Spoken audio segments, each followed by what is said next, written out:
Elimde götürdüm yıllar boyu bu sevgi derdini. Gözlerimde gördüm sevgini canım, sevip bilmedim her kimi.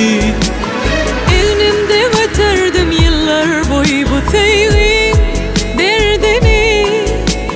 Gözlerimde gördüm sevgini canım, sevip bilmedim her kimi.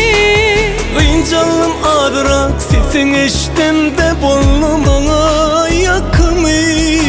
Ağlattı yedim seni de beni de bu sevgin hükmü.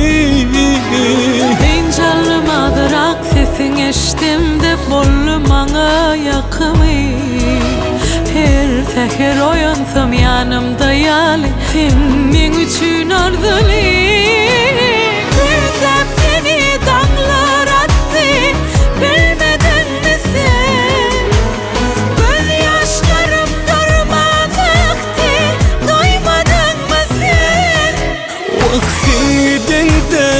Min borçumu görmedin mi sen? Bu ayrılık üstümden bastı, duymadın mı sen?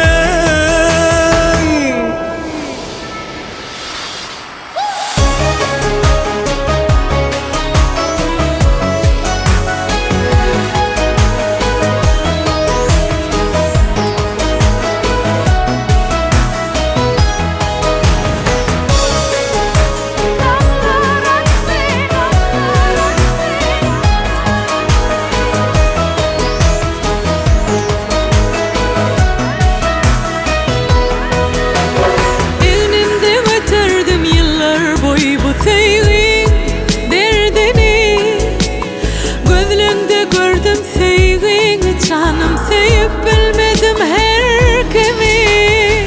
Canım ağdırak sesin eştimde bollum bana yakımı. Her seher oyansam yanımda yali, sen benim için arzulu. Canım ağdırak sesin eştimde bollum bana yakımı. Her seher oyansam yanımda yali, sen